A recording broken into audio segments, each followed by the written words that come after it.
you, Eric, and thank you, everyone, for coming.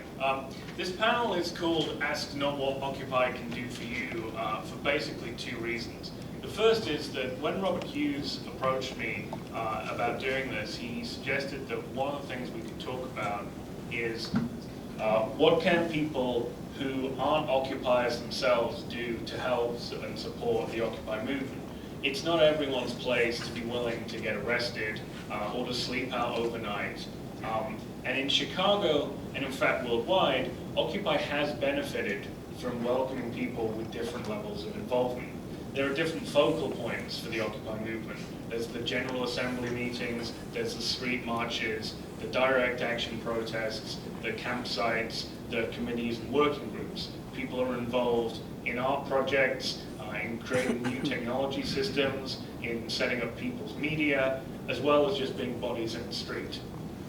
This isn't without its challenges, but it does mean that there are lots of ways to get involved, and I hope that Rachael, Natalie, and Brit, who are more directly involved with the organizing of the movement, can speak about that, and speak about the kinds of support and involvement that the local branch of the movement, Occupy Chicago, needs right now.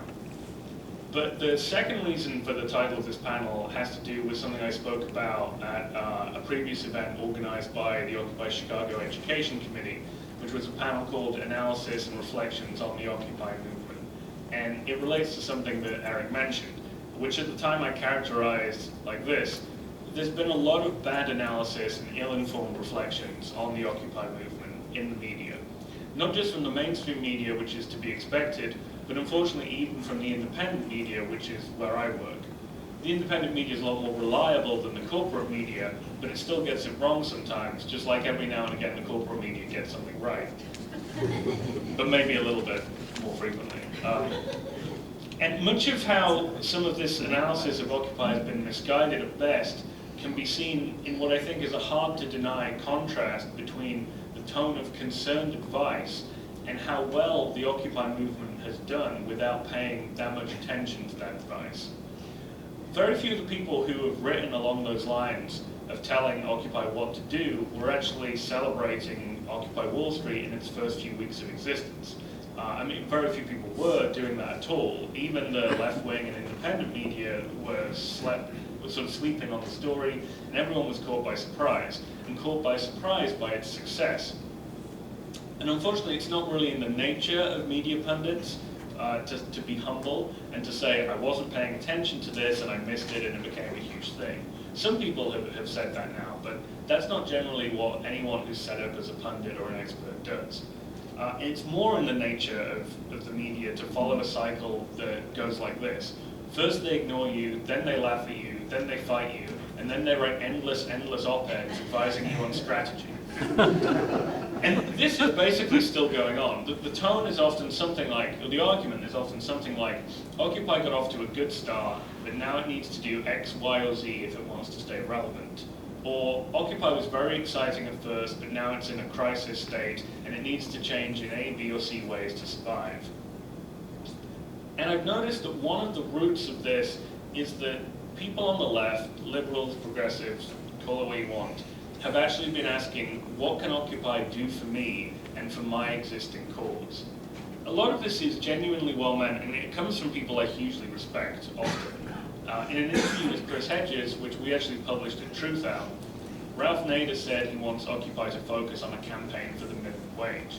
Now, that would actually be fine and really good if he'd gone to a General Assembly somewhere and asked it to be one action or a series of actions that Occupy endorsed and threw their weight behind. But what he actually did was say in an interview that this was the one single issue Occupy should be about now. And I'll quote, "Once the movement lost the encampments, it did not have a second strike readiness, which should be the raising of the minimum wage to $10 an hour." The thing is, he's thinking of another movement, or he just wishes that that campaign had the energy and ability to capture the media's attention that Occupy has right now. Then there's a recent Rick Perlstein piece in Rolling Stone called Why Occupy Needs to Start Making Demands. I kind of like Rick Perlstein, so I'm hoping that maybe that just wasn't his headline, because the article seemed to be essentially a profile of Jen Schakowsky, and I'm not really sure how those two things overlap. And I'd like to propose a new rule, which someone's probably now going to Google and find that I've broken this in the past when I've written about Occupy. But the rule would be, don't put the word Occupy in your headline unless the article is actually about Occupy. And if you're not sure, check whether you've interviewed any occupiers or quoted them or linked to them. And just today I saw that Democracy Now!, which I have a huge amount of time for, obviously, had a little piece on the strategy and future of the Occupy movement. And the people they had on to discuss this were people who I have huge admiration and respect for. Francis Fox-Piven, Stephen Lerner, and journalist Ryan Devereaux. Piven and Lerner obviously are people who have done amazing organizing and writing in the past. Both people, I think, who kind of had the foresight to look and see that something like Occupy was coming inevitably. But, and Ryan Devereaux has done some really great coverage of the movement in New York for Democracy Now! And for The Guardian. But it would have been really great if they could have actually got Occupy organizers to, people directly involved with the movement to come and talk about the strategy and the future of the movement. It's not actually that hard to find those people and wrap them up, as I hope that this panel illustrates. So that's the well-intentioned people. Then there are those people whose desire for the Occupy movement to be something different to what it is a little more suspicious. If anyone has heard of the 99% Spring, or various initiatives that are being done by people like MoveOn.org, Van Jones, Rebuild the Dream, these groups aren't necessarily doing things that are bad. We could debate the pros and cons of their actual strategies and actions, but what they are clearly doing is using the rhetoric and the language and the imagery and the energy of the Occupy movement to put forward something which basically boils down to electing Democrats as the answer. And maybe in Chicago, it's most obviously true that that isn't a strategy that's going to solve our problems. But I think that on a national level, and even most of the local locations,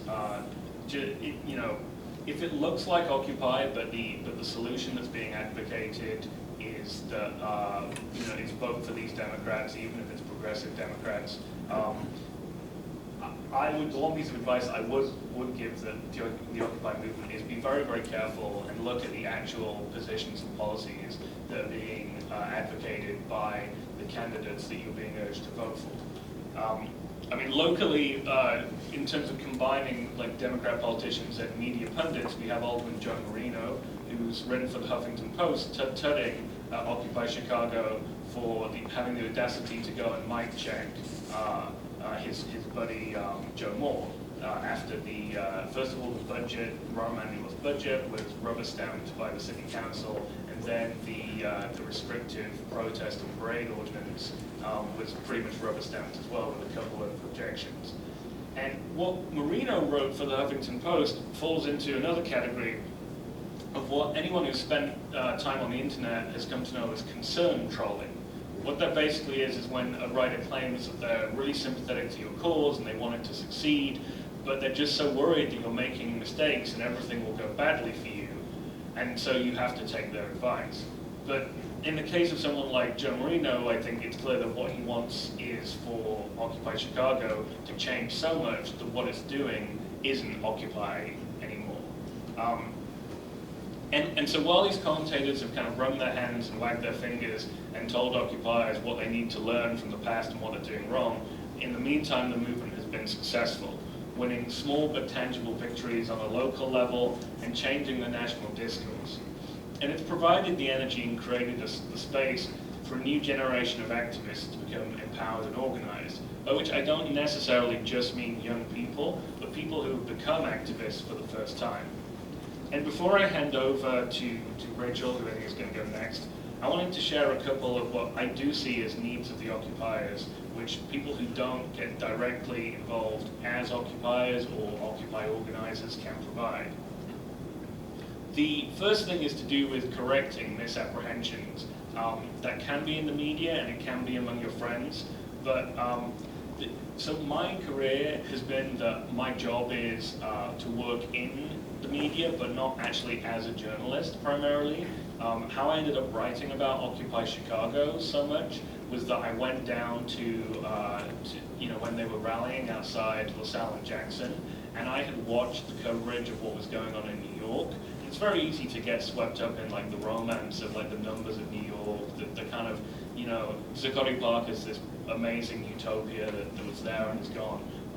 And there may be some truth to that, but I think that it's also equally important to act locally.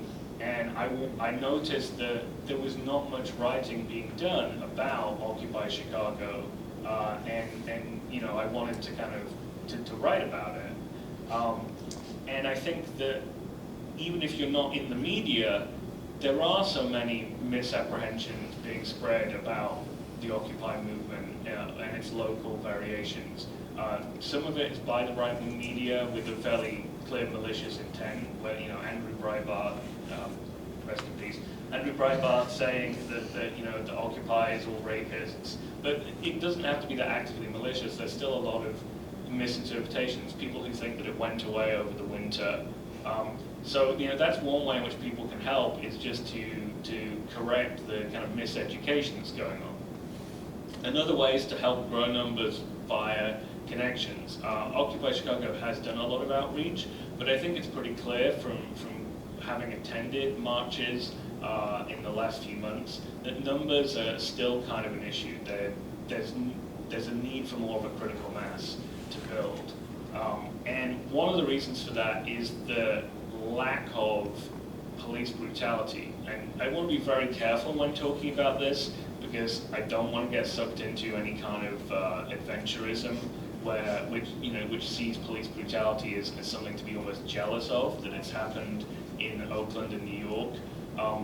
But, you know, Rahm Emanuel has boasted about the way in which Occupy has been policed in Chicago, and he sort of has a point in the sense that it's very stupid to crack down aggressively on a movement with police brutality, because it does get more people out into the streets. So taking a softly approach, which, you know, 300 people being arrested for sitting in a park is not, you know, is still pretty bad.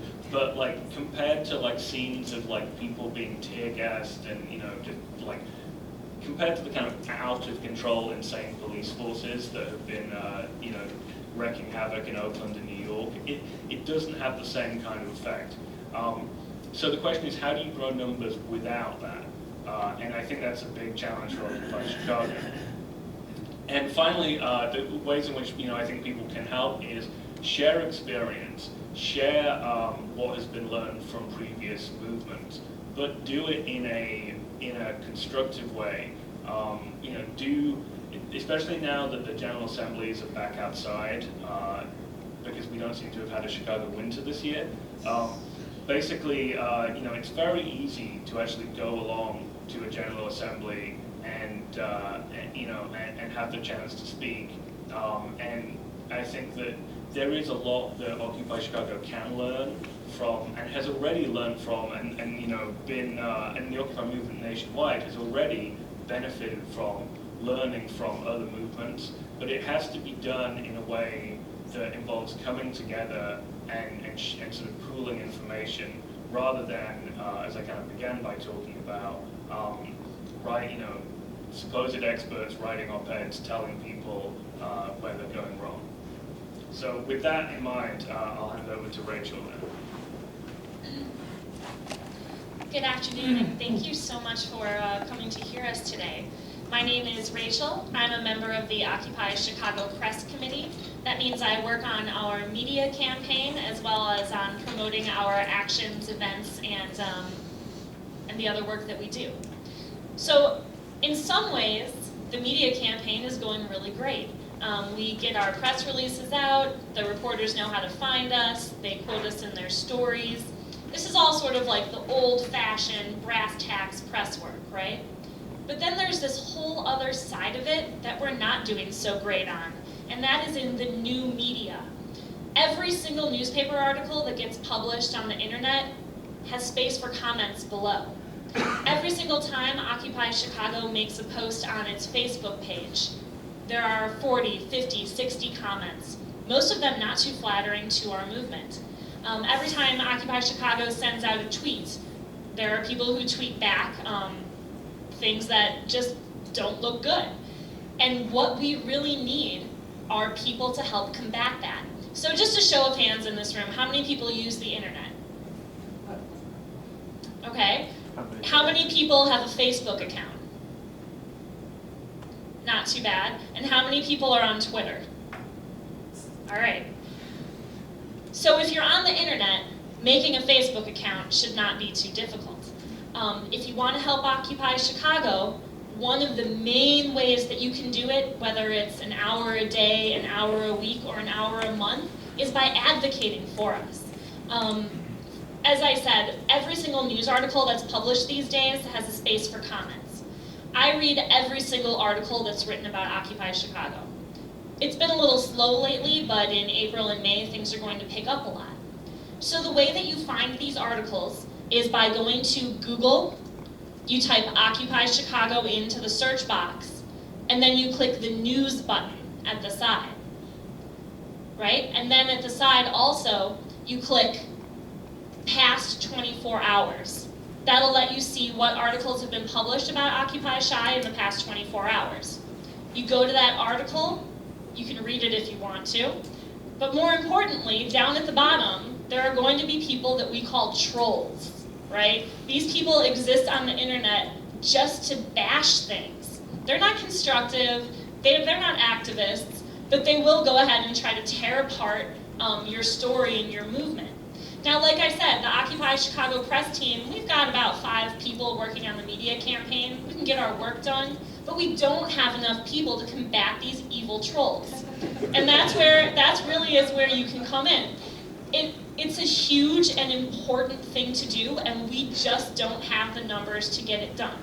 So as I said, one great thing that you can do for us is to search out the news articles about us and just write about why you support Occupy. If somebody posts an article saying those kids need to get jobs, you can say those kids are in school and they have 2 jobs, and yet they're still occupying because their future is at stake, right? So it's these kind of comments from all kinds of people that can help give our movement credibility. Now, if you're not already on Facebook, I urge you to set up an account. It's really easy. If you know how to send email, if you know how to sign on to the internet, you can set up a Facebook account. Once you've done that, go look for Occupy Chicago on Facebook. We post every single action and event, and every single time, no matter what, we have these trolls who are trying to make us look bad. And like I said, if you're the kind of person who can't get out into the streets, who can't stand up in the cold or even in the warm for 3 hours for a General Assembly, who don't want to sleep in a tent in the middle of the city, and who can blame you, right? This is a way that you can really help. Some of the other things that we've been thinking about include the campaigns that we run. For example, when Rahm Emanuel put forth his sit down and shut up ordinance, which made protesting a lot more difficult in Chicago, we did a campaign that had a diversity of ways to participate, right? We said you can write in and call in to your alderman. That's something that anyone can do from the comfort of their home. You can go visit your alderman. You can participate in actions at City Hall with us. You can attend a city council meeting. So I don't think that any one of these ways of participating are more important than any other. And again, to find out how to get involved in these sort of write-in, call-in campaigns that don't necessitate physical proximity with Occupy, you really should be on our Facebook page, or at least checking our website, www.occupychi.org. One other thing, of course, that Occupy needs and that all of us are struggling with is money. It's just a necessity to run a movement, especially since we're going to be facing probably mass arrests in May. We don't want our people to stay in jail for long. Whether you can give $5 or $500, it's going to help us get people out of jail. So that's definitely one of the needs of the occupiers. In addition, we have this space at Cermak, 500 West Cermak. We've got 2 units, and we have a lot of people that hang out there. One of the things that we really need at Cermak is food. We have a good number of occupiers who are homeless. We have people like myself who quit their jobs for a certain amount of time to occupy. When I go to Cermak and there's a free meal for me, it really makes it easier economically for me to participate. I don't have to think about, okay, can I afford to take the bus there and home and have an evening meal? So that's another way. If you happen to have canned goods that have been sitting around for a little while and are close to expiring, if you buy a second loaf of bread, it can help us out.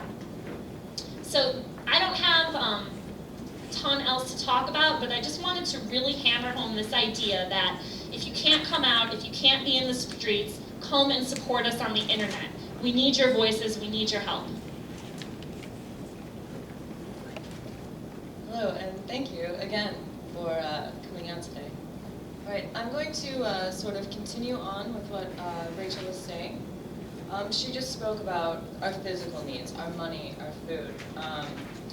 As for money, as Rachel mentioned, we are expecting mass arrests at NATO, and we're in the process of establishing a NATO bail fund.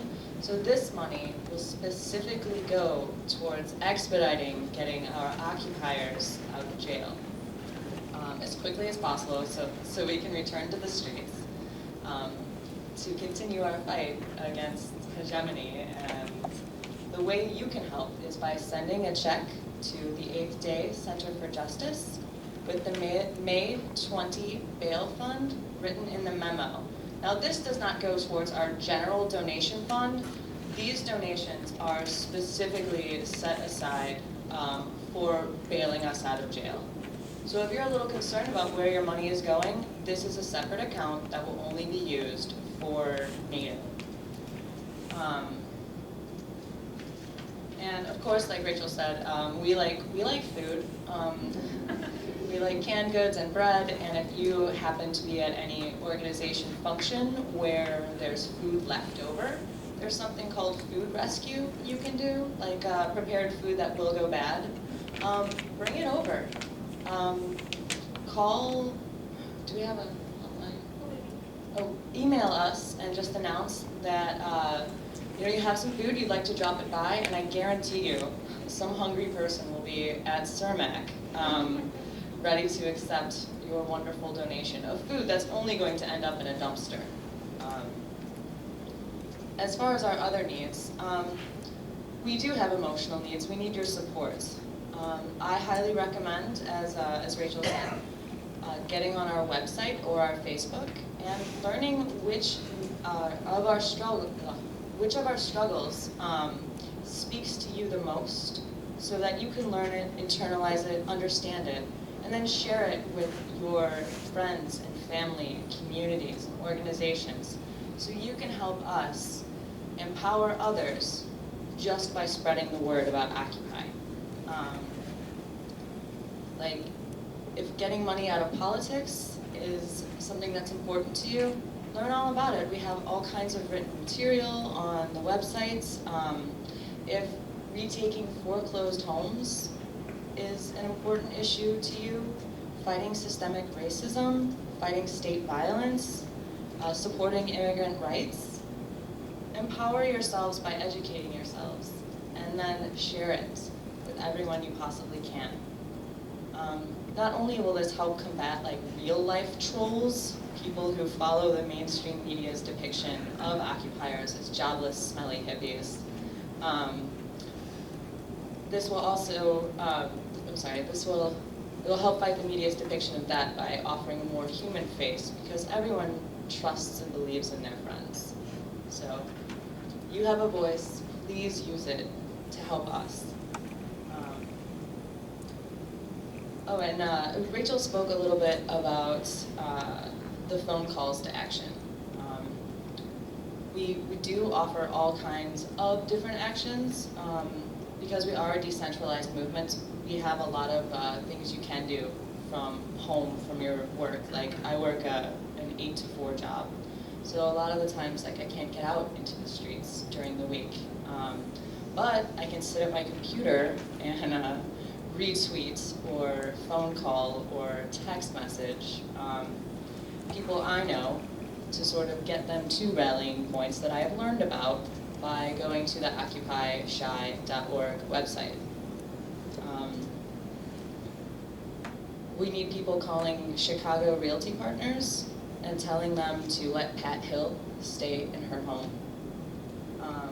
And honestly, we need you to stay informed of Occupy. We need you to stay informed and then inform others and make phone calls, support us from wherever you are. And then we'll be supporting the movement. And I think that's all I have. Great. Thanks so much. I'm really excited to be able to present. I think that we've done a really good job of outlining both physical movement needs, and then again, Joe outlining what the media attacks actually, which I will characterize them, look like, and then also that finger wagging and how to counter that as well, and stay informed about that.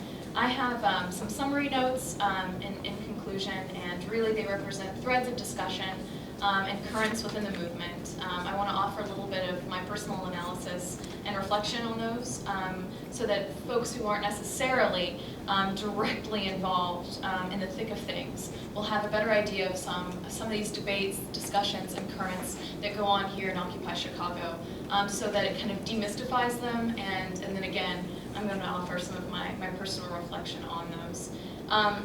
So one of the first things that I want to talk about, which is kind of curtailing where Natalie left off, was how we're actively trying to stay relevant to the communities of Chicago, to activate passive layers of support for Occupy Chicago, and continue to be relevant and stay as kind of a resonating point with working class and poor people here in Chicago. So fights around education, police terror, healthcare, these are things that have always been very central concerns of folks involved with Occupy, but I feel like we're getting much more articulate about what we mean when we say we're fighting around our public education. With the austerity that's coming down and has come down from the Mayor 1%, Rahm Emanuel's administration, we see exactly what he has in line for our public institutions, and that is to completely eviscerate them, eliminate them, and privatize them out of existence. And so being able to have an articulate response to this is something that I feel like Occupy Chicago has been developing and doing very well. We're posed for a strike of the Chicago Teachers Union in the fall. This is massive. I don't have words to characterize what a huge deal this is going to be for Chicago and for the Occupy movement, for movements around other labor struggles and labor union struggles. I think that this is going to be incredible for us to just like really sink our teeth into and go to the mattresses over. I think this is going to really highlight the kind of connectivity that we've had with our neighborhoods and continue to refuel our different struggles throughout Occupy Chicago and again throughout our neighborhoods. I also want to briefly touch on NATO. I think it's fantastic that the next session of the Open University of the Left is going to be Eric Ruder presenting on NATO, because I think the role that we have to play in explaining to people just how bloody and anti-humanitarian that agency of the 1% is to the working class, I think is just paramount. They do a lot of cloaking, and I think that one of the roles that Occupy Chicago can play in the coming month, really, is helping people realize who aren't already aware of the role that NATO plays in carrying out the U.S.'s for-profit foreign policy, what that looks like, educating people, educating ourselves really, and getting people in the streets to really stand up for their right to protest, their right to dissent against what NATO represents to us. I think that we're realizing and continually to reinforce the need to be rooted in the struggles of everyday people, the poor and working class, the students, the oppressed of Chicago, and then extrapolating this to national struggles, to international struggles. I think that we're doing a very good job, and we're going to keep doing a very good job of this. And again, continuing to articulate the economics of oppression, but also I think that we need to better develop our response to how this plays out socially and politically. I think that we very much so understand what the economics of oppression look like here in Chicago, but I do think that we can be better about really shaping and learning how this plays out in different neighborhoods so that we can relate, listen, and activate people who are not yet organizing with us or around causes in general. You know, we have to be very frank, and I think I might be preaching to the choir, but for those of you out in TV land and internet land, racism, sexism, queerphobia, and ableism are all alive and well in Chicago, right? They're being reinforced by a political machine here, and we need to work to deal heavy blows to those forms of oppression. And I think that Occupy Chicago has done incredible work in having teach-ins and really trying to meet people on the streets to figure out what is actually going on here in our city and how to take our city back and how to combat all of these different forms of oppression. But we can be better at this, and we need to learn the history of past struggles, and that's something that we really need help with, right? Our understanding of history, the way society educates us, is completely devoid of a radical understanding of working class struggle, struggle from below. It's taken away from us. It's actively taken away from us. And I feel like something that we could really, really use are experiences from past struggles, and again, as Joe characterized it, experiences in a constructive way, so that we know how to not rebuild the wheel, right? We know how to actually go about organizing. Does this method work? Will it work in this time? How can we understand each other better? Crossing different divides of, race, class, sex, etc. How to bring all of these experiences together to fight as a unified body against these oppressions now, right? This is something that we need to really actively work on. And I feel that we're poised to do so. I want to again reiterate some of the different fights that Natalie and our other speakers went over, and the fight around labor unions, reversing and ending foreclosures, opposing deportations, the fights around student debt. I mean, we had a brave fight go on at DePaul, where they led, an occupation of their school. They're still trying to get the administration to actually look them in the eye and tell them why their tuition is being hiked. Access to abortion and contraception. The war on women is still raging. It's still raging, and we need to fight around this. And then again, fighting against racism and police terror. We've seen just heroic struggle around the cases of Trayvon Martin, of Shaima Al-Waldi out in California, and of Rachael Boyd, who's a young woman gunned down by a drunk off-duty police officer here in Chicago on our own streets, and we're seeing just incredible struggle rise around these cases, and I think that those are brilliant things that we need to relate around, right? Because those things, they resonate with people, they strike a chord, and everybody felt it when they read about those cases, and that's why we saw the numbers in the streets around Trayvon, and I think that that's incredible. For the first time, people feel like in communities that are ignored, that are made invisible, that they find their voice and they come out fighting. And I think that that's something that we should bolster and support continuously. I also want to talk about another thread or another discussion within the movement, because I think that we are still a very young movement, and so moralism comes up. This idea of not really having a political motivation, but more of an emotional or kind of just like a pull based on things that we have tried has come up. And I want to let people know who have those past experiences with struggle that we need help with this, right? We need to understand political motivation for action. We need to combat burnout, overextension. This idea, right? I see the hands in the back. This idea that we need to be rebuilding the wheel. We need to learn lessons from past struggles and understand how to relate those to now, right? We cannot have successful struggles without active participation of large numbers of people. That's just how it is, right? And that means activating those passive layers of support. That means doing the things that Rachael and Natalie outlined. But that also means that we do need more bodies in the streets. We do need more boots on the ground, to use that horrible phrase, sorry. So instead of trying to take on an unfathomable amount of tasks or organizing endeavors by a few, what we're actively learning that we need to do is strive to outreach and create ample space for newly radicalizing people to participate and develop themselves within the movement through the struggle. And I think that that's something that I really want everybody to understand about Occupy, is we want to create those spaces. And we want everyone to help us create those spaces by learning the lessons of the past, right? We will need to be creative to do this, because we've been doing outreach, but we need to get better, and we need collaboration, and we need to do more outreach, and so that means a level of creativity is going to be needed. But we also need to resonate with people to do this, and so that means relating to those struggles of everyday working class and poor people, to continue to say, like, this is your movement, we are you, you are us, you are the 99%. You know, I think that that language is really profound, and it's been something that has just coalesced so many people around the movement. And I do think that we need to take up and support neighborhood and citywide community fights in order to realize this. So that means identifying fights that are existing and understanding how we can relate, bolster, and continue to provide support and solidarity with those movements, right? And then again say, listen, we're on your side, be on our side too. Defend Occupy, you know, defend our actions. And I do think the most important questions should always be, how do we build a movement that draws into it masses of working class people, poor people, of students, of the oppressed? Like, how do we draw people in, keep them activated, keep them motivated, and maintain that kind of momentum?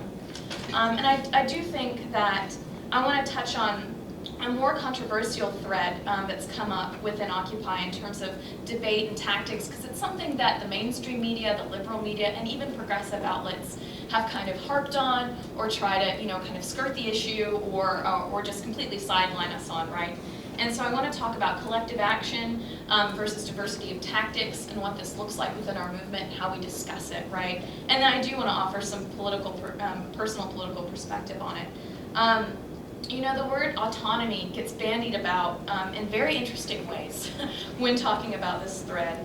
It becomes, you know, another word for, you know, no groups being able to be held accountable for actions within the movement, and then it becomes this kind of more romantic, independent thing that's cloaked in this kind of mystic, well, you know, don't hold me accountable, and this is something that's just right and principled and true. And I think that we have to be very smart, right? Because if we're talking about preventing discussion of broader strategic goals to which tactics can only be related, we have to understand what that's going to mean for the movement, and that means, again, relying on past experiences, on current experiences, constant assessment and reflection, and we need people, more people, to be involved within Occupy so that we can effectively analyze what's going to work for us, what's going to be best to build the movement and push it forward. We don't want to alienate people. We don't want to drive people out. And so what does that mean? It means we have to be very realistic about what kinds of actions resonate with people, right? Tactics without strategy, or worse, the escalation of tactics to the level of principle, leads to their fetishization. And I think that we need to be very clear about that. We should actively work to collectively assess and discuss the best actions for the movement as a democratic whole, and not let our movement's actions fall into kind of cliquish or unrelatable manifestations. And I want to, just so everybody knows where I sit on this, I want to say that tactics have no meaning outside of their relationship to strategy. And I think that that's something that we're learning, we're challenging, we're trying to play around with that, but I do think that they have to be seen in that relationship, in that symbiotic relationship, because I don't think that tactics have a meaning outside of their relationship to what's actually going to build what kind of stratagem that we can actually, you know, use and incorporate. And so I'm really just completely blown away by the support and solidarity that I've seen on the street from folks wearing a button on my bag, you know, or on my jacket, people stopping me on the train, people stopping me on the bus, or you know, like showing their button and being like, oh, me too, and just the kind of, I don't know, emotional solidarity that you get from that. I've never seen it in movement work before. I really haven't. And that's something, and I don't think it should be, you know, kind of pushed to the side. I think that we should be very proud about the kind of empowerment that people are feeling about realizing that they have a voice, they have a role to play, and it is everyday people who can make that change, and that we're not waiting around for some kind of savior on high from the Democratic Party, that we understand that it is within us, and we have the role to play in changing the world around us. And I'm so excited about the discussion that we'll be having around these things that we've brought up today.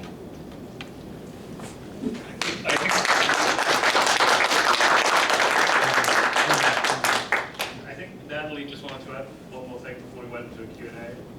Oh, yeah, I would just like to say one more concrete thing you can absolutely do to support Occupy Chicago is to spread the word about April 7th. It's the Chicago Spring. You can look on the website at chicagospring.org.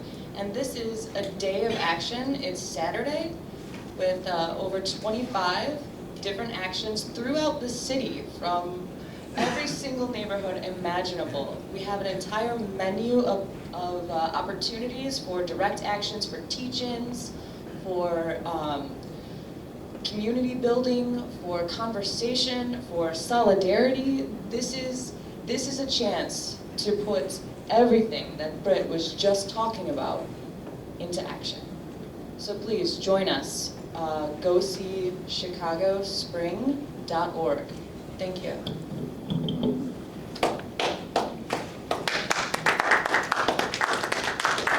Okay, we're going to open up the mic. Just a couple points on this. Please limit your questions or comments, let's say to like 2 or 3 minutes, okay? This will give everybody an opportunity to, to say what it is they need to say and going forward. I just wanted to start this off. One of the things that Brit was talking about, staying relevant and with working class and poor people and activating passive levels of support. I think one of the issues that is confronting us, well, I don't think I know, it's here and it's now, and going forward it's going to become much more of an issue in the neighborhoods in this city. And I'm referencing interventions on these home evictions. I don't know how many people are aware of this, but I mean the bankers, the people that brought this problem upon us, they're rapidly moving to facilitate these evictions. And as many as we've seen up until this time, I hate to say this, but going forward, this process is going to be accelerating. And it's going to be accelerating dramatically. And one of the things that strikes me as to maybe an idea that we need to try to maximize is reversing and ending these foreclosures. I mean, we have historic examples. We could go back into the 30s where, when people were thrown out of their homes, literally they were organized block by block. People came in, and as soon as they threw their stuff out, people put it right back inside.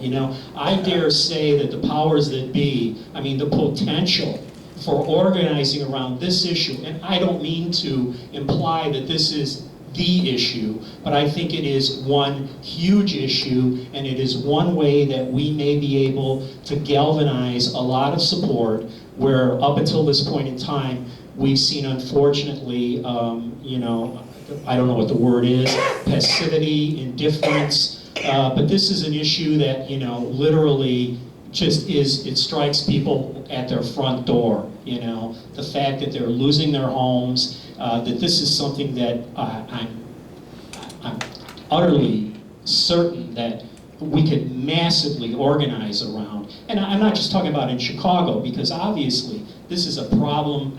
Well, frankly, it's worldwide, but I mean, it's in the United States.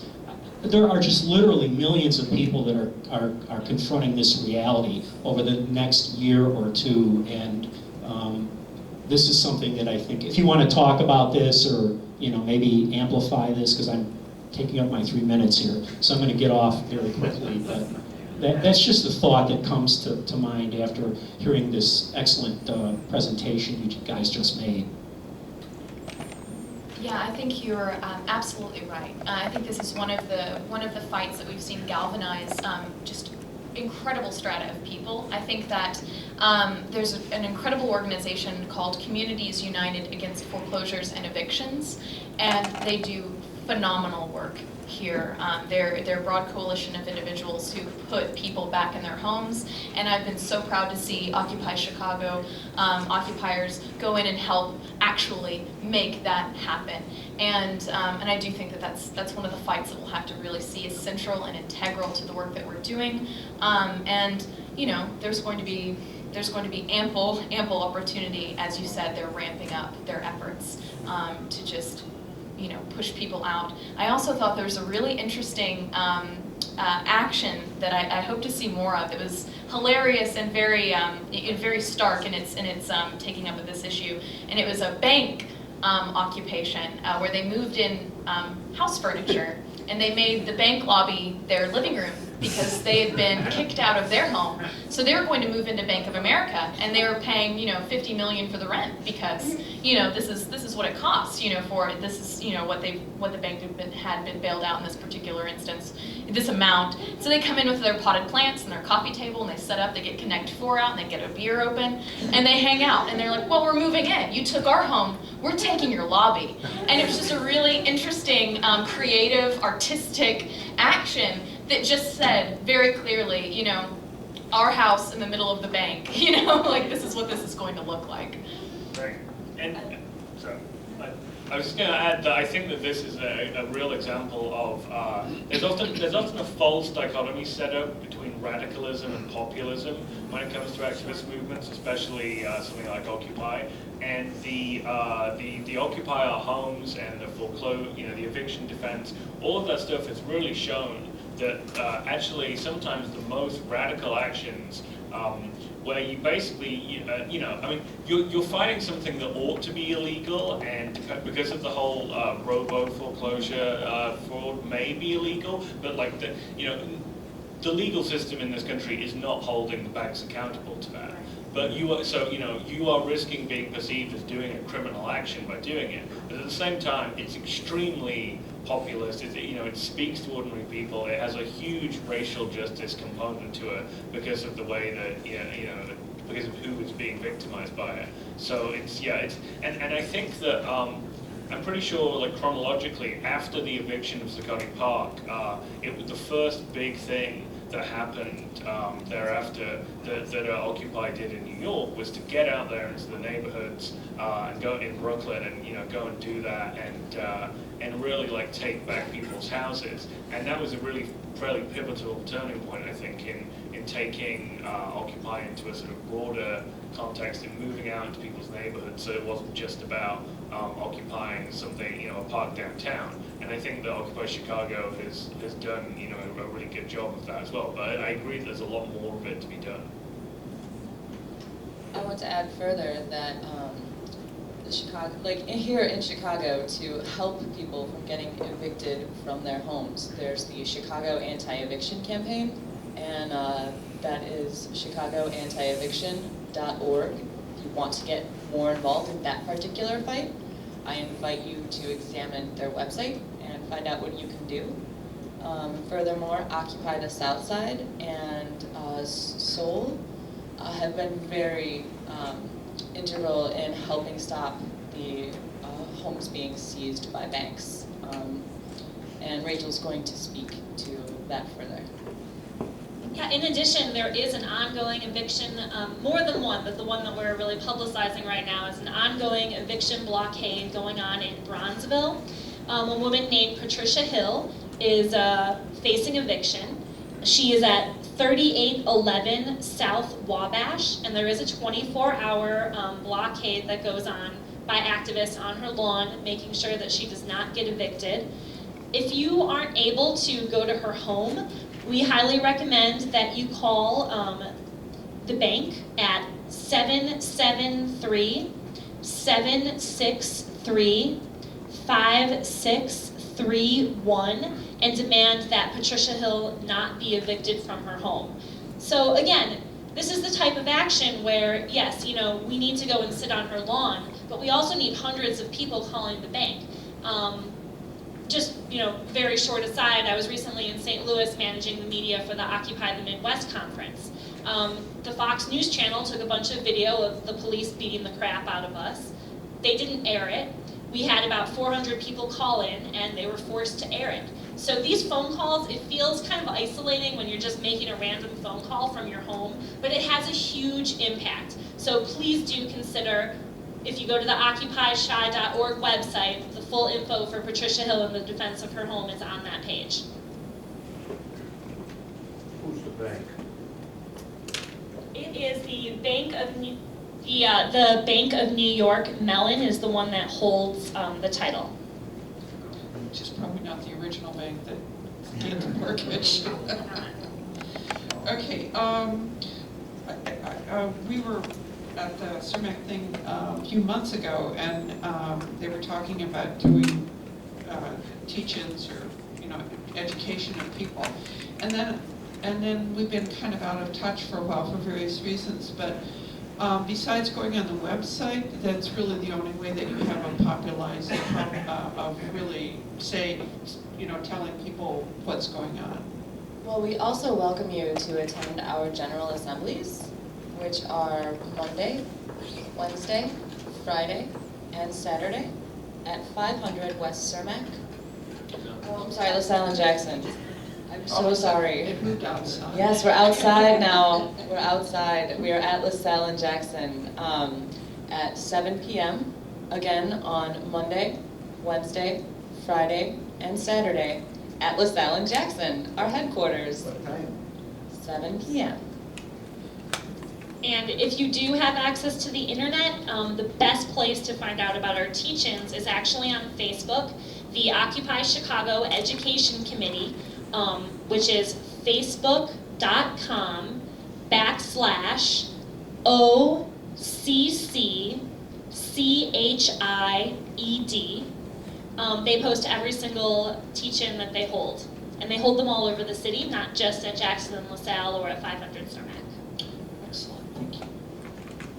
And furthermore, to that end, the gentleman who spoke about the foreclosed upon, like the historical context of taking back foreclosed upon homes, like we would love to run a teach-in on something like that. Share your experiences, become connected, share your knowledge, have a teach-in, have a lecture, whatever you can do to help us expand our diversity of tactics and create greater understanding. I'm done, I swear. Go for it. So thank you very much. That was a really interesting panel. And I had a quick question and a comment to the Bank of New York, Mellon. Mellon, of course, the Secretary of Treasury under Herbert Hoover, thus the Great Depression.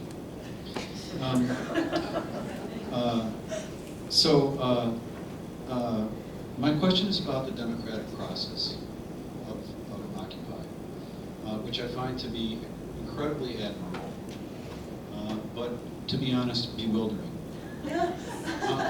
How does this work? I mean, really, could you talk a little bit about what a General Assembly is, and what is your experience with that process in terms of how you see this as a social movement?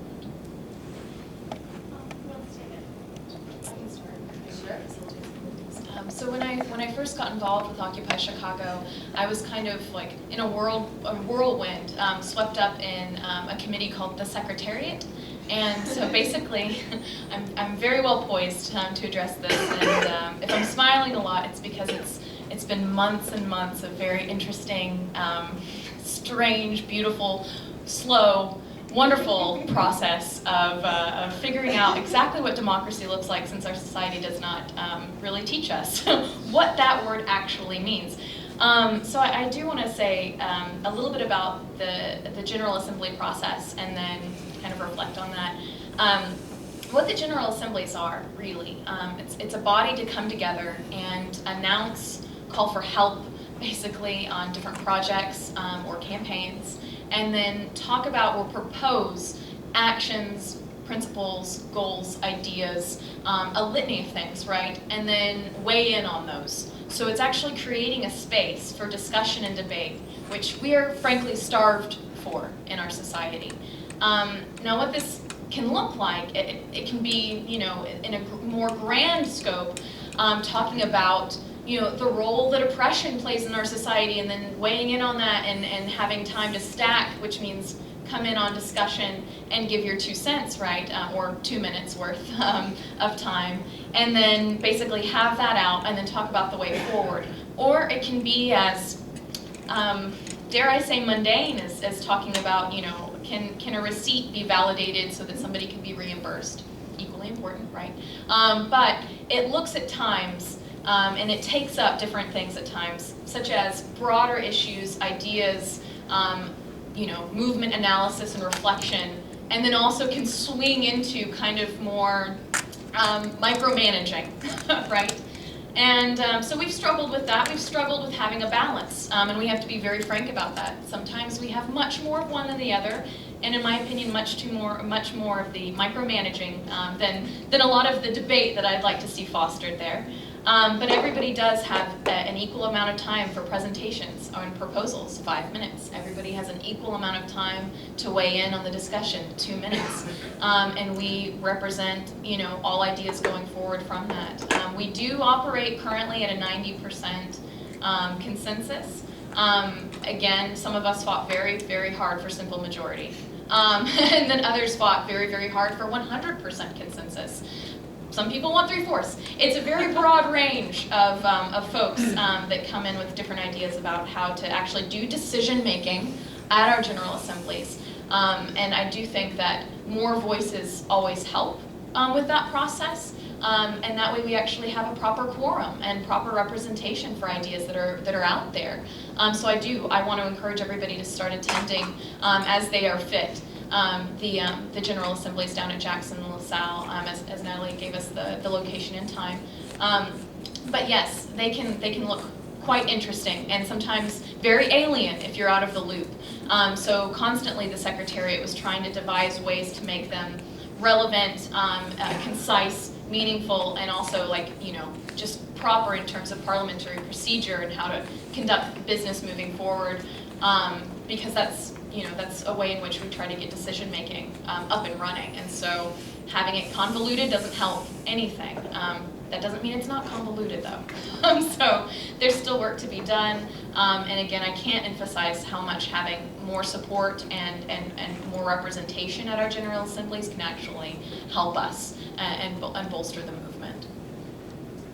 And I would just weigh in to say that real democracy is messy. We fight at our General Assemblies. We yell at each other. We have big disagreements. For example, people at this table, while we're all on the left, some of us are at dramatically different points in the left. And that's okay. As Brit said, she is interested in simple majority. I'm interested in 100% consensus. But the thing about a movement like this as differing from so many movements I've worked on in the past, is that we're not coming together as a group of completely like-minded people, right? We're coming together as a group of people who are fighting to make this country sustainable and to have a future. And so what that means is that it's not easy and pretty and all of us know that we're all going to vote together because we all have the same exact political beliefs. No, it's an all-out battle sometimes, and then sometimes we do all come together and have a pure 100% consensus on an idea or a proposal, and it's beautiful. So I would say if you do come, just keep in mind that our process is messy because real democracy is messy. And it's not something that most people in this country have ever seen before because we live in a democratic republic, which is not real democracy. So if you come and things seem a little out of control, just keep in mind that we do make decisions, we do endorse campaigns, we do plan actions, and it just has to happen this way through this kind of crazy democratic process because we think that real democracy in this country needs to start from the bottom up on a block-by-block level with people coming to agreement from the bottom, not having agreements starting at the top forced down upon us. Right. I just want to add 3 quick things. One is that I think it's a really positive thing that the General Assemblies are now back outside. I know that there were very real practical reasons to not have them outside over the winter, and I'm not one of those people who thinks that the whole business of having indoor HQ for some things is bad. But the General Assembly, my version of it, in my kind of ideal conception of it, is it is a public meeting, and unlike public meetings which are elected officials organize, that means that people can come and take part, and as long as they kind of basically respect what is a pretty open format, they can come and share their views. I've had people contact me and say, "Oh, how can I get in contact with Occupy Chicago?" And in this, in the early days, I would just say, just go to the GA. When they were inside, it got a little bit more tricky, and there were a lot of issues raised to do with transparency and who can come in and what's the policy on whether media can attend, and so. But I think that the vision of it, where it is a large kind of public square type event, is one of the things I like about it. And the other thing to just quickly note is that committees do get a certain amount of autonomy from General Assembly decisions, which I think is very important. Not the kind of autonomy, I mean, hopefully not the kind of autonomy that Brit was talking about, where it just means a lack of accountability, but not every last detail has to go through the General Assembly, and that is kind of good and necessary. The direct action committees get a little bit of leeway to basically be trusted to go off and plan direct actions, which is very important, because if the General Assembly is a public meeting, then you need to have a non-public meeting to plan something where the meeting can't be observed by the police or anyone else. And finally, the point I'd make is there's the really kind of cliched quote used often to defend kind of representative democracy of the kind that we have in this country and most of the West, which is that democracy is the worst system apart from all others. That isn't true of the American political system, but I think it is true of direct democracy. It can be a really messy, ugly-looking process, but I don't see an alternative that's any better.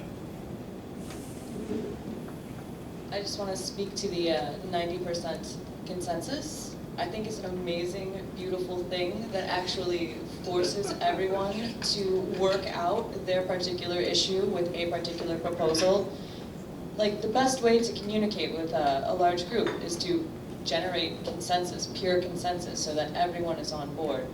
And Occupy forces us to have the conversations that we need to have in order to take steps forward.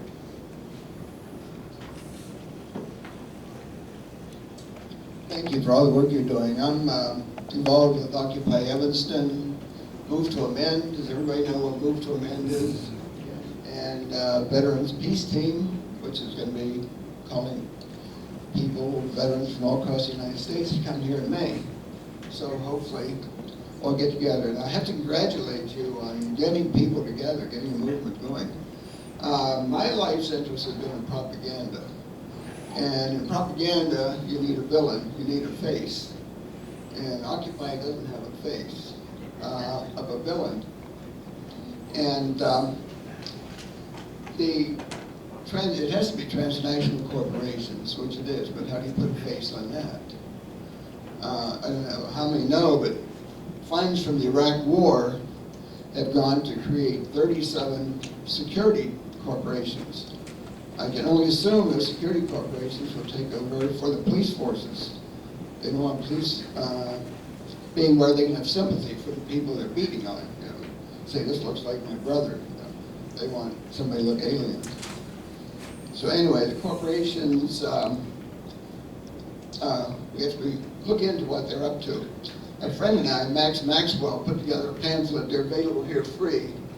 And we go into the propaganda in my area. And his area is electronics. And he was a technical writer for Motorola. And he put together the idea of plebeian village, which is very democratic. Everybody starts out equally. So it has a lot. It's a futuristic thing, but it is an idea, something of a vision we can have. If we say, okay, let's topple this system, but what's going to be there? We need to have an idea. And I put my propaganda, we had actually started this stuff long before Occupy. And I have to say, no Occupy group, no Move to Amend, or Veterans Peace Team sanctioned this, but we put them together. And we hope they'll add some information. Corporations have spent a century brainwashing the American people.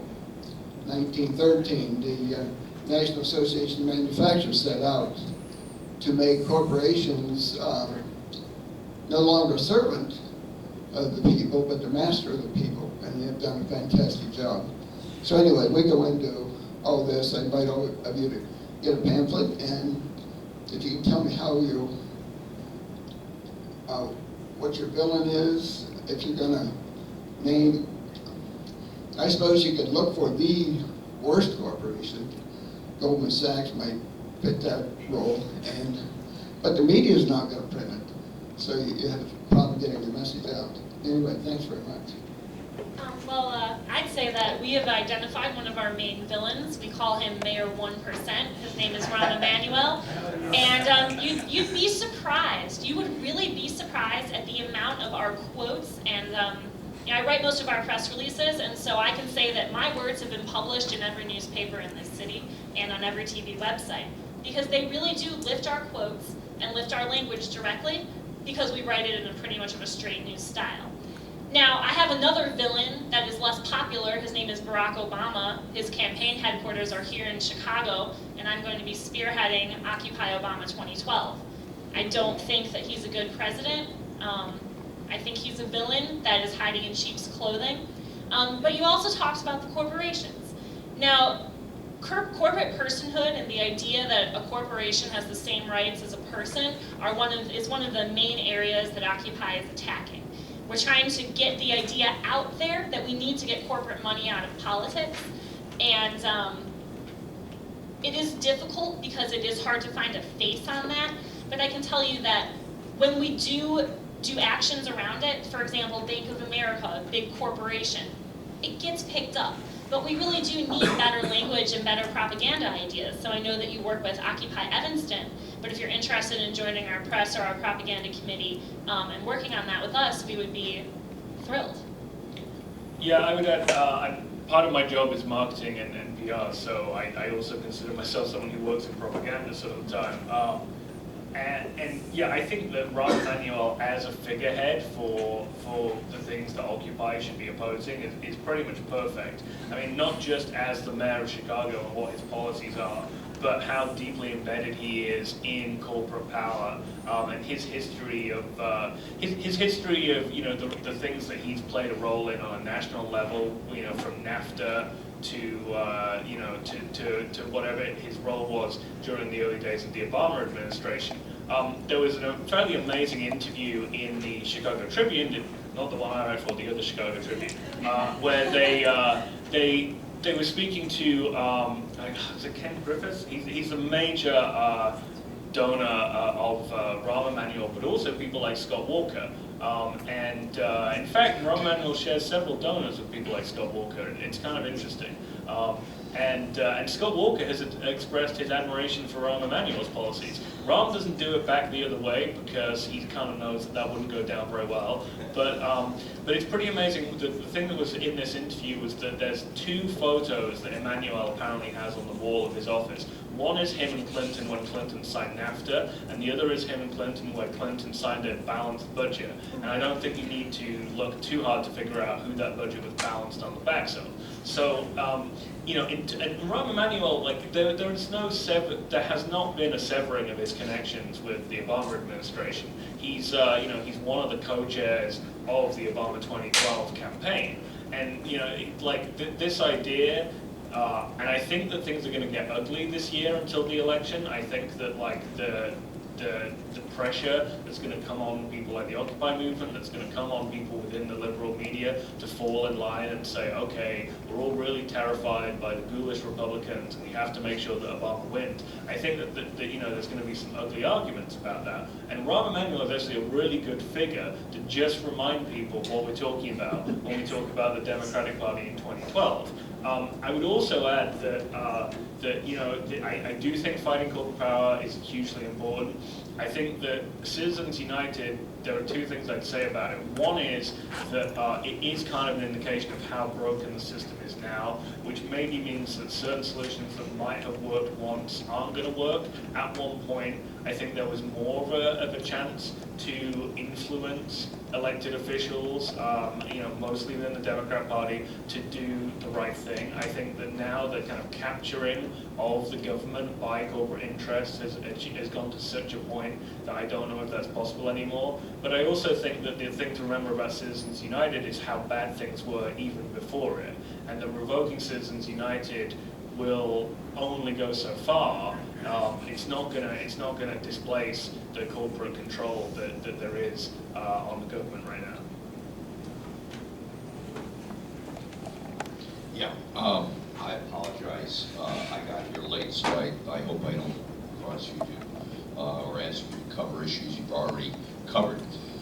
One thing that concerns me in observing Occupy is there's so many issues, everything from maldistribution, wealth, to gay rights, to education, eviction issues, etc. There's a wide range of issues.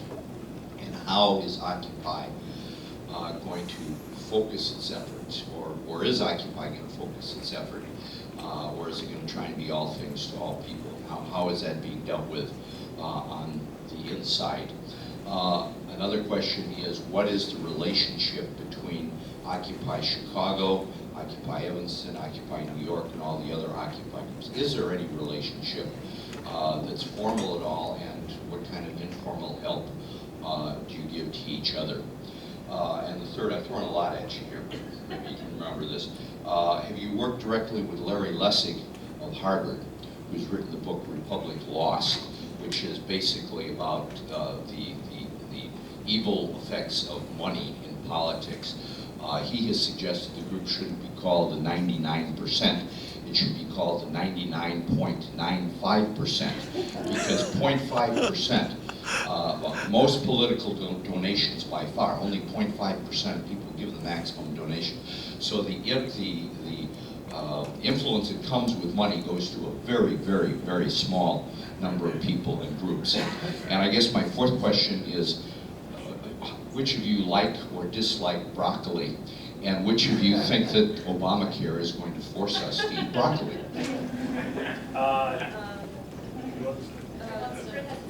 Sure. Okay. Bear with me, because I might have missed a question in there somewhere. I think that first off, since we're in the vein of talking about villains and systemic issues and the system being completely broken, unrepresentative, and even oppressing and repressive, I would say that my villain, to go along to answer your first question, is actually capitalism. And so that being said, all of these issues really aren't little disconnected or difficult, segmented issues, but really I see them as stemming from my villain, right? The great antagonizer, as it would be. And so that being said, a lot of people in Occupy feel that way. Also, a lot of other people in Occupy don't feel that way. But it also means that we're exposed to one another's ideas about struggle, about solidarity, about connectivity between struggle, and that means that we have a lot of overlap between these issues. And so we see, the struggle for the liberation of a certain people being connected with the women's struggle, being connected with the struggle for, education being a human right, of health care being a human right. And so I think that that's not such a difficult thing for us who have been organizing around a lot of these different issues. It's because we really don't see them as that different. The tactics or strategy or discussions that we have around them might use different language. It might reflect different things, based on committee work, and that's kind of how some of these things get carried out, or through our connections to existing organizations or our committees. But really, we see them as connected and essential issues that unite and bring us all together for common goals, right? And so I think that that's really important to realize and to understand about Occupy. Is we've kind of done a lot of work to demonstrate that there's a great level of connectivity, and people are really connecting those dots between different struggles and showing that solidarity. Obamacare is a joke. It's taking away my access and other women's access to contraception, to our access to abortion. It's taking away people's actual ability to have employers forced to provide certain kinds of health care. That was a fight, by the way, won very hard by labor unions, right? So that your employer would have to provide, coverage for you if you were represented. That's being completely eviscerated, which also goes hand in hand with, the busting of the unions, right? No benefits anymore, right? So I think that we have to realize that it's a joke. I don't think it has a provision for broccoli. I enjoy broccoli, vegetarian. So I think that there's a level of having to call out what Obamacare is, and it's Romney care, and it's Republican care, and it's all of these really horrible bandages, really shabbily constructed over gaping, bleeding, horribly gory wounds that we have in this country around health care. And I'm, you know, as a first step, healthcare is a human right to everybody, but as a system, I would say that single payer is what a lot of us within Occupy advocate. But just to kind of throw that out there. Oh, I know I'm missing other questions, but I think that that's just what I wanted to weigh in on briefly. Well, I can speak to the connections between occupations. Since November, I've been working with Occupy the Midwest. We organized the Occupy the Midwest Regional Conference in St. Louis, which happened from March 15th through 18th this month. It was attended by people from 20 occupations in the Midwest. We came together to share skills, but also to form the kind of communications network that we need to take our organizing to the next level in terms of organizing national and regional actions. In addition, I wrote a guidebook called Occupy the Media, which is pretty much like PR for dummies or occupiers, whichever. And I distributed that at Occupy the Midwest and to occupations all over the country. And now I get requests every day, people wanting a little bit of help with their press release, or are they going to make this phone call the right way? And so just in the past week, I've written press releases for 6 different occupations, including Occupy Chicago. And I think that the most important thing that we can do as occupiers in Chicago, where we have actually a pretty strong centralized occupation, is to take the skills that we have. I have got my media skills, that's about it. But since I have them, I'm able to reach out to all the other occupations and bring those skills up and hopefully combat this idea that Occupy is dwindling. I kind of have a feeling that Occupy is just not doing their PR. Yeah, I just want to address a couple of things. I'm a fan of some of Lawrence Lessig's stuff. I was inadvertently responsible for a fight that he and Dave Zirin of The Nation got into on Twitter when Dave Zirin came and spoke and was saying, and the reason I'm bringing this up is I think it's also relevant to your first question.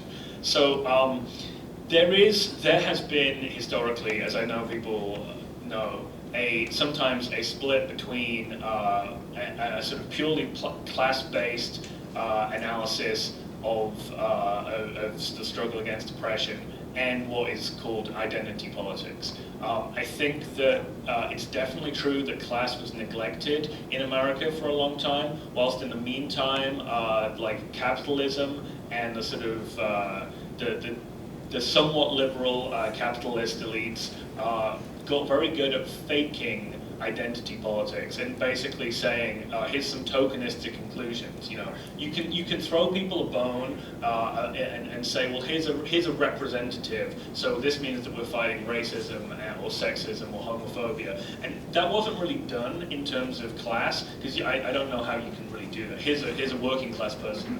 It didn't really happen. So I definitely think that it's great that class is back on the agenda. However, few things annoy me more than people who want to therefore throw out any kind of anti-racist, anti-sexist, queer rights struggles. The white working class may have been a neglected part of the 99%, but it's not and it's a hugely important part, but it's not the be-all and end-all. Sorry, the fight that Lessig and Dave Zirin got into on Twitter was because Zirin basically said that, Lessig thinks that we shouldn't involve those issues. Instead, we should make alliances with the Tea Party and people, make alliances with people on the right who may be socially conservative but who want to see money out of politics. And I've encountered those kind of arguments on other issues as well. I think it's very problematic.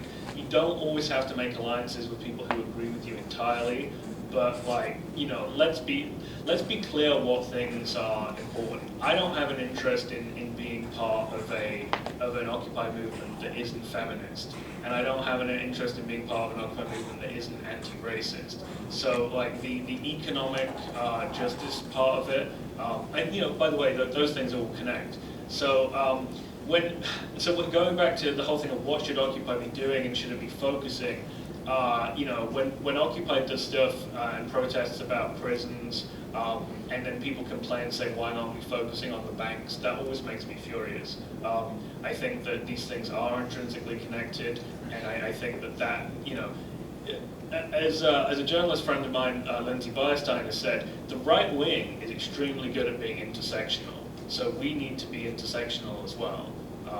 is what I'd have to say about that. Oh, and on healthcare, I mean, I was in the UK until about 4 years ago, so obviously, like, I think single payer is the only way to go. And the thing we have to remember about Obamacare is that the insurance companies were in on it. They were not unhappy with the deal they got. So, just think about that. And just finally to offer my 2 cents about how Occupy should focus its efforts. Well, we're fighting the system. That's what we're fighting. We're fighting it on every front, and we need to continue to keep fighting every single good fight. Just to finish up, one thing that I heard that was interesting the other day is somebody said to me, yeah, I get why Occupy is doing what it's doing. You guys are like the glue. You guys are like the glue that's bringing together all these labor organizations and community organizations, all these various struggles. And it's true, we really are bringing them all together, and you will see all of us out in the streets on April 7th. It's going to be beautiful. Okay, following up on that last, bringing together the labor organizations and other organizations. One set of organizations, I mean, if you want to get more people, you got to go where the people are, right?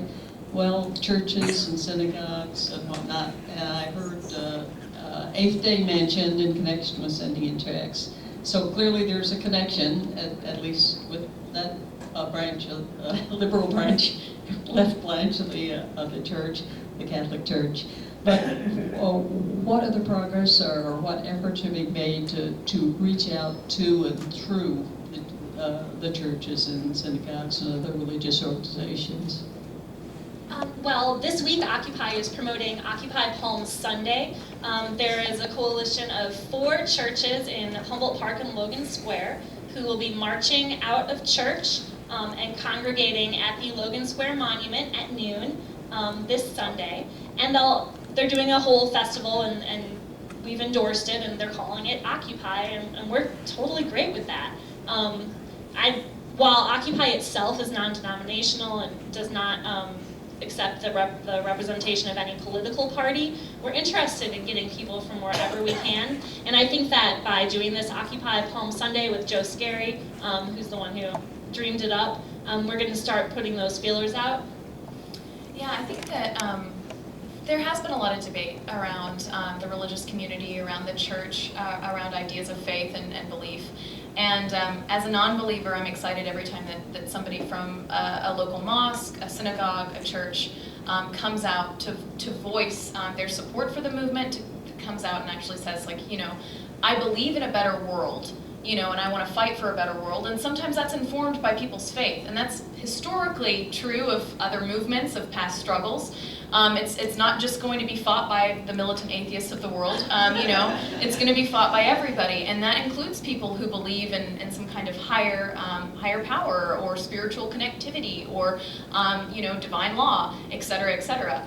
And as somebody who is not of that genre, definitely I think I play a role in respecting and inviting people who are into the movement. We've seen immense solidarity from the Unitarian community. I don't want to just like pick and choose, but working around prisoners' rights and work especially, the Unitarian Universalists have been very accommodating and supportive in all of the work that we've done around reaching out to prisoners, putting a face actually to that issue.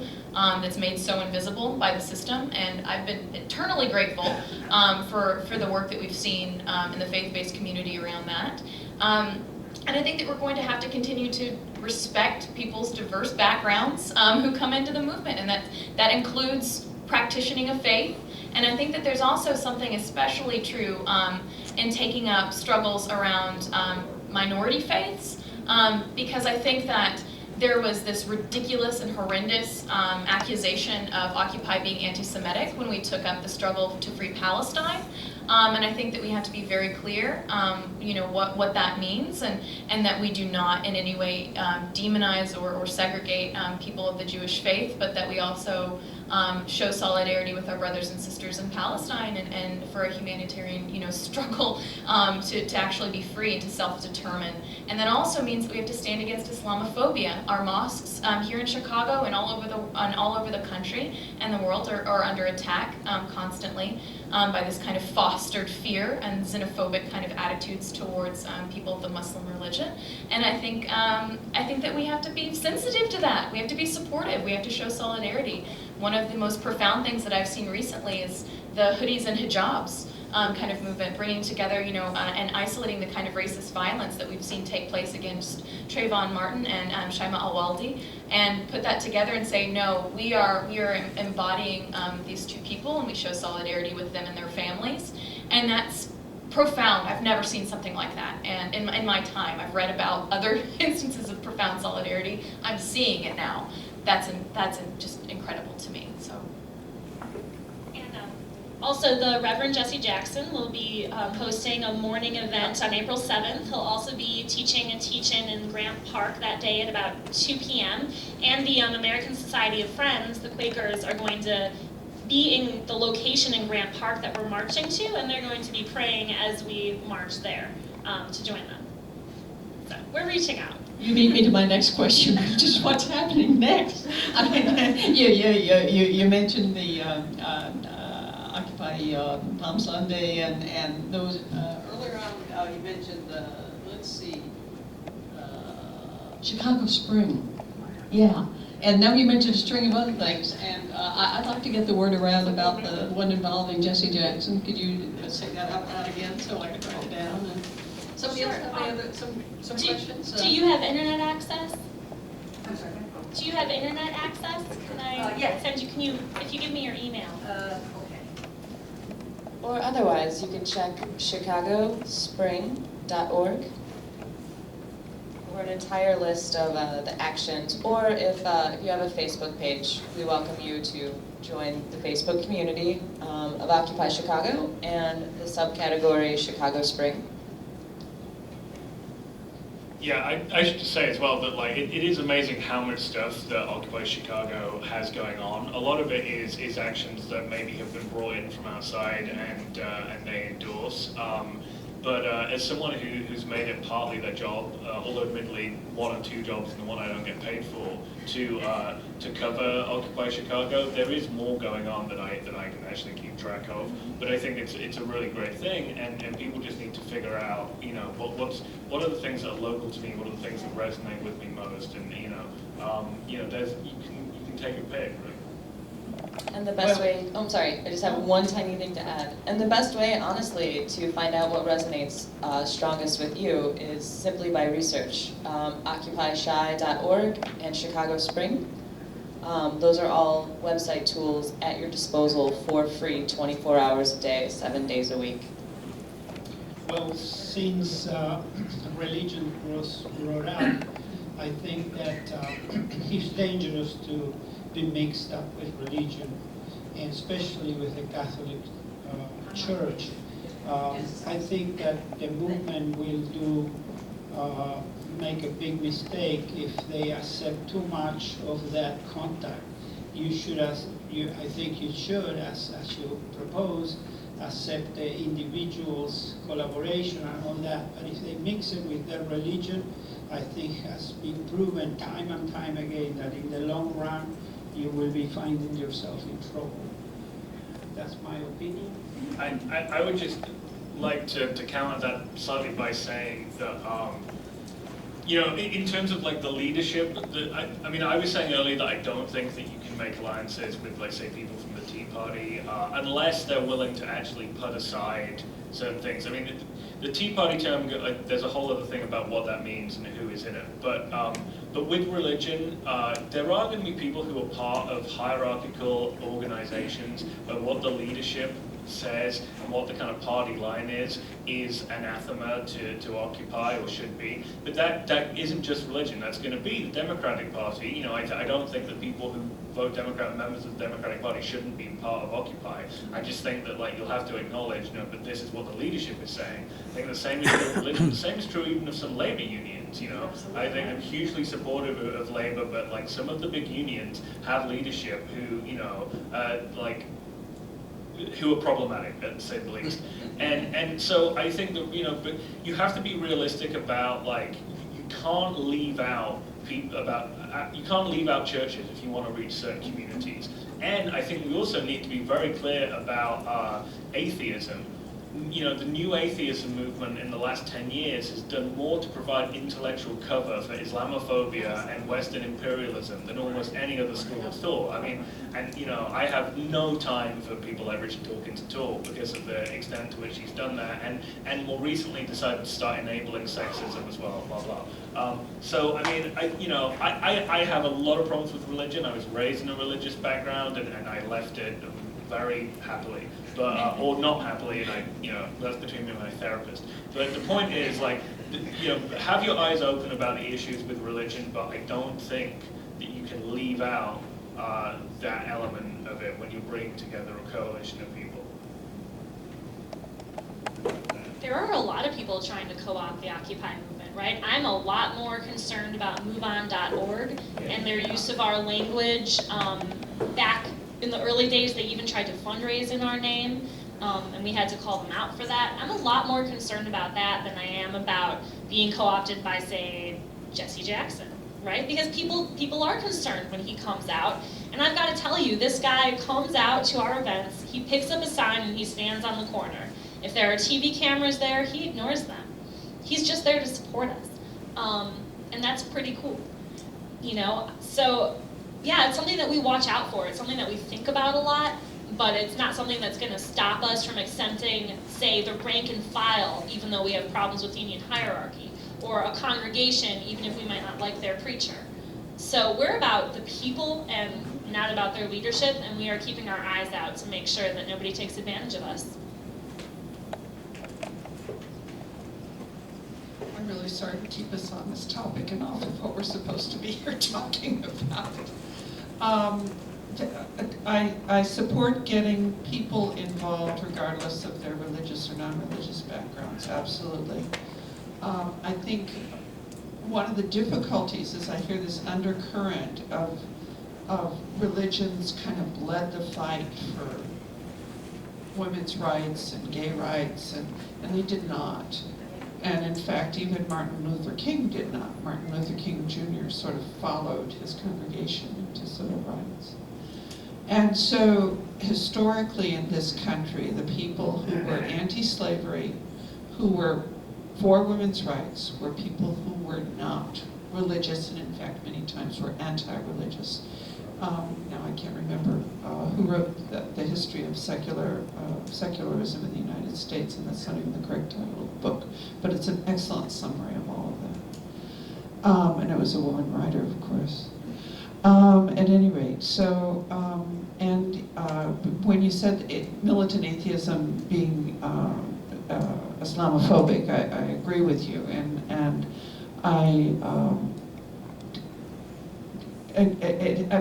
it brought it out and made it much more apparent to me when you said that. I certainly disagree with what Christopher Hitchens' views have been on many things, including his support of the invasion of Iraq. And I'm not following Richard Dawkins closely enough to be aware of his sexism, but don't worry about it. But 2 minutes. That as a whole, when you look at people who are really involved in supporting women's rights, supporting human rights for lesbian, gay, transgender, bisexual, queer people, that you know, all the anti-racism things that are going on, I think you find a much larger percentage than is in the population in the United States, a much larger percentage of atheists involved in those groups than you will. that are represented in the panel. Yeah. We're all, yeah. atheists here at the table. I do want to say something really briefly, because this comes up in almost every discussion or panel that I've ever gone to or participated in. It's the question of religion and the church, or the hierarchical structures. And I don't want to take those things lightly, right? Because they've done terrible, terrible things.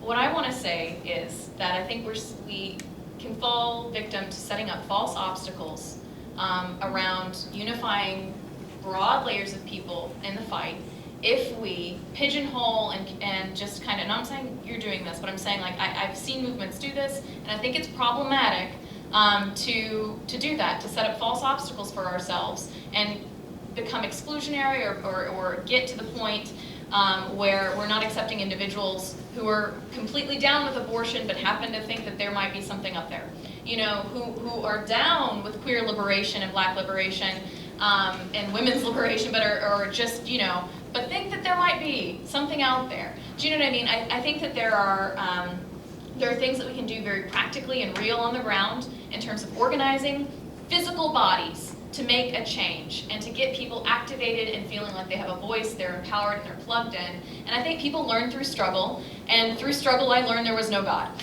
So I think that there's some interesting connections to be made there, but I do think that we don't want to fall to this we don't want to be prone to setting up false obstacles for ourselves within this movement, because that's happened before. And if we're talking about masses of people, actual masses of people actually still are believers, and we have to just kind of, take that for a grain of salt or for what it is, but we do have to be sensitive, and we do have to be receptive, and we also have to be firm on not compromising things like access to abortion, queer liberation, things of this nature, right? We have to say, if you're going to be on board with us, these are actually uncompromising factors of the movement, because we can't participate fully in society if you're trying to impede on these factors, right? So, but I just wanted to kind of throw that out there. I know we're short on time, sorry about that. That's got to be the end, that last comment. Thank you very much.